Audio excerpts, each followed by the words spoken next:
অন্যতম সেরা সময় কাটাচ্ছেন জয়া আহসান। ঈদের তাণ্ডব উৎসবের পর জুলাই ও অগস্টে কলকাতায় মুক্তি পেয়েছে তার অভিনীত 2 সিনেমা ডিয়ার মা ও পুতুল নাচের ইতিকথা।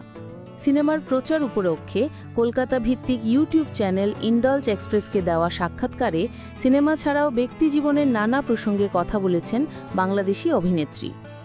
এই সাক্ষাৎকারেই প্রথমবারের মতো সম্পর্কে থাকার কথা বিস্তারিত জানিয়েছেন। এছাড়া জানিয়েছেন বিয়ে নিয়ে ভাবনা। আপনার জীবনে বিশেষ কেউ আছেন কি না?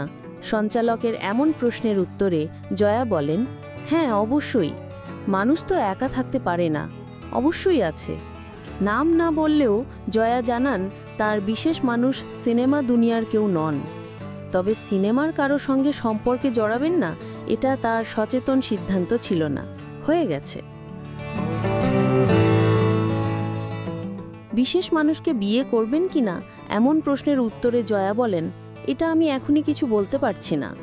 আমার সেটা বিয়ে করতে যে খুব তাড়াতাড়ি ইচ্ছা হবে বা আদৌ হবে কিনা আমি জানি না।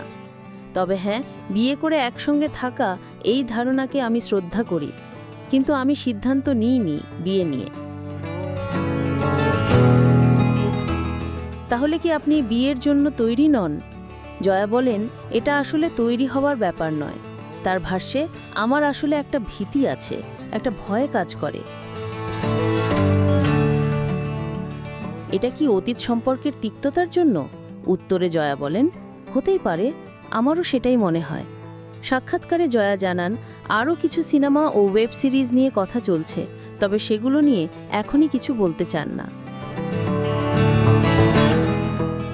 বিনোদনের আরও খবর জানতে সাবস্ক্রাইব করে চোখ রাখুন গ্রিন ভিউ ইউটিউব চ্যানেলে।